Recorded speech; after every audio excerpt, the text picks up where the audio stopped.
नमस्कार दोस्तों, स्वागत है आपका हमारे चैनल पर टीएससी रोहित सर। आज हम एक बहुत ही रोचक और जरूरी विषय पर बात करने जा रहे हैं। भूकंप क्यों आते हैं। भूकंप एक ऐसी प्राकृतिक आपदा है जो कभी भी कहीं भी आ सकती है। तो आइए समझते हैं कि आखिर धरती क्यों हिलती है और इसके पीछे क्या कारण होते हैं। समझे कि ऊपर से शांत दिखने वाली धरती के अंदर हमेशा उथल पुथल मची रहती है। धरती के अंदर मौजूद प्लेटें आपस में टकराती रहती हैं, जिसके चलते हर साल भूकंप आते हैं। भूकंप का साइंस समझने से पहले हमें धरती के नीचे मौजूद प्लेटों की संरचना को समझना होगा। भूकंप को समझने से पहले हमें ये जानना जरूरी है कि हमारी धरती कैसी बनी हुई है। पृथ्वी की बाहरी परत, जिसे हम क्रस्ट कहते हैं, वह एक ठोस परत है। इस क्रस्ट के नीचे एक और परत है जिसे मैंटल कहा जाता है और ये तरल अवस्था में होती है। पृथ्वी के अंदर विभिन्न परतों में लगातार गर्मी और दबाव के कारण हलचल होती रहती है। इसी वजह से धरती की क्रस्ट में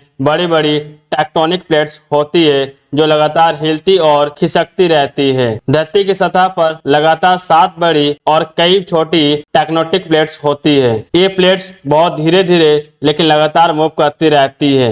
जब ये प्लेट्स आपस में टकराती है, अलग होती है या एक दूसरे के ऊपर से गुजरती है तो इनके बीच घर्षण और तनाव उत्पन्न होता है। ये तनाव जब एक सीमा से अधिक बढ़ जाता है तब एक प्लेट्स एक झटके में अपनी जगह बदलती है। इसी झटके से उत्पन्न ऊर्जा धरती के सतह पर फैलती है और हम इसे भूकंप के रूप में महसूस करते हैं। धरती के सतह के नीचे जहाँ पे चट्टानें आपस में टकराती है या टूटती है, उस जगह को भूकंप का केंद्र या फोकस कहा जाता है। इसे हाइपोसेंटर भी कहा जाता है। इस केंद्र से ही भूकंप की ऊर्जा तरंगों के रूप में बतौर कंपन फैलती है। एक कंपन उसी तरह होता है जैसे शांत तालाब में पत्थर फेंकने से तरंगे फैलती है। साइंस की भाषा में समझे तो धरती के केंद्र को भूकंप को केंद्र से जोड़ने वाली रेखा जिस स्थान पर धरती की सतह को काटती है उसे भूकंप का अभिकेंद्र यानी एपिक सेंटर कहा जाता है। नियमों के मुताबिक धरती की सतह पर यह स्थान भूकंप के केंद्र से सबसे नजदीक होता है। भूकंप की जांच जिस स्केल से होती है उसे रिएक्टर मैग्नीट्यूड टेस्ट कहा जाता है। भूकंप की तीव्रता 109 के आधार तक मापा जाता है। भूकंप को इसके सेंटर से मापा जाता है जिसे एपिसेंटर कहते हैं। भूकंप के दौरान धरती के अंदर से निकलने वाली ऊर्जा कितनी तीव्र होती है उसे एपिसेंटर से मापा जाता है और भूकंप के खतरे को अंदाजा लगाया जाता है। अब मैं आप लोगों को बताऊंगा कि भूकंप के झटके को कैसे महसूस किया जाता है, लोग कैसे उसे महसूस कर सकते हैं। 0 से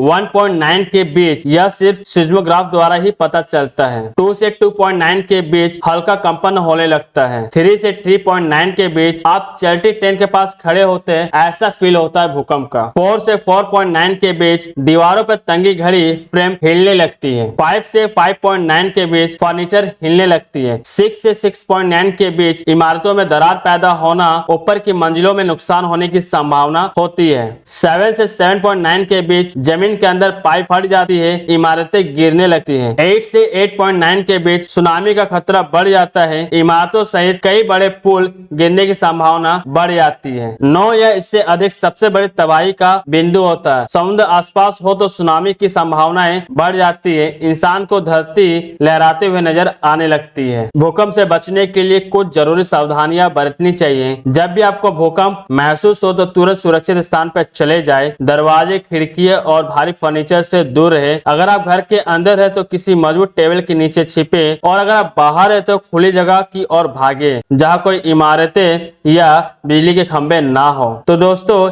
ये थे भूकंप के बारे में हमारा आज का वीडियो। उम्मीद है कि आपको समझ आया होगा कि भूकंप क्यों आते हैं और इनसे बचा कैसे जा सकता है। अगर आपको वीडियो पसंद आया तो इसे लाइक करो, शेयर करना ना भूलें। हमारे चैनल को सब्सक्राइब करें ताकि आप ऐसे ही ज्ञानवर्धक वीडियो देख सकें।